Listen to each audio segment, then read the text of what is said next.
Welcome to the Douglas College tutorial on what is plagiarism. Many of you may know that buying a paper is bad and is considered plagiarism, but there is more to plagiarizing than just that. So exactly what is plagiarism? Plagiarism is the formal presentation or submission of other individuals' work, research, words, ideas, illustrations, diagrams, or artistic creation as your own without acknowledging or crediting the original author. In other words, plagiarism is the presentation of words or ideas of another person as your own and is a form of academic dishonesty. So how is plagiarism detected? Your instructor has many ways of detecting plagiarism. A few ways your instructor is able to tell if you are plagiarizing is by looking at the language used in the writing.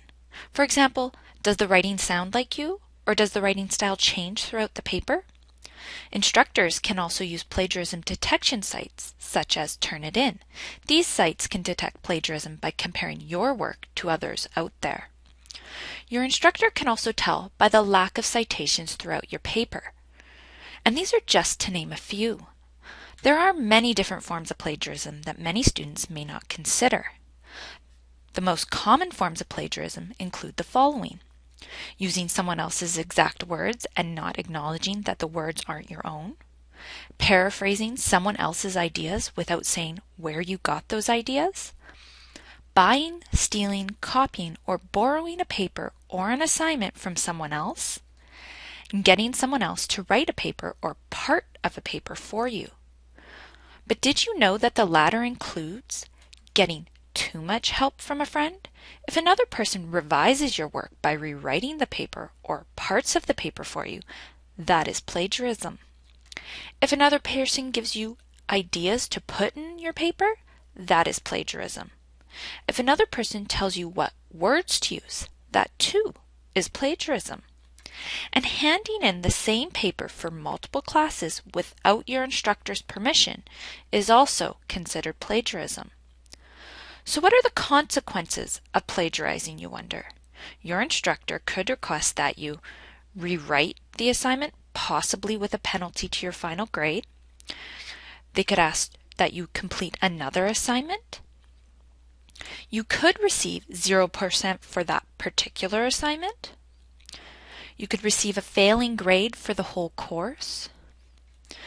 You could be suspended from the program or the college, or you could be permanently expelled from the college. So you may be wondering how you can avoid plagiarism. To avoid plagiarism, you must always cite information that you have received from somewhere or someone else. However, you do not need to cite your own thoughts, opinions, or anything that is common knowledge. But how do you know if it is common knowledge? Common knowledge is defined as information that is widely accepted to be a true fact that the general population knows.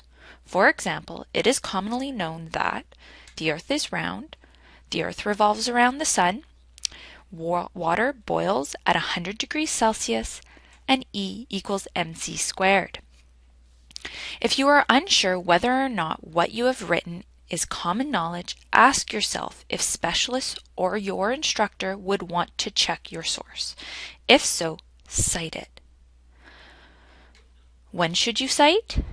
You should cite when you use someone else's ideas, words, pictures, charts, or diagrams from an published or unpublished source.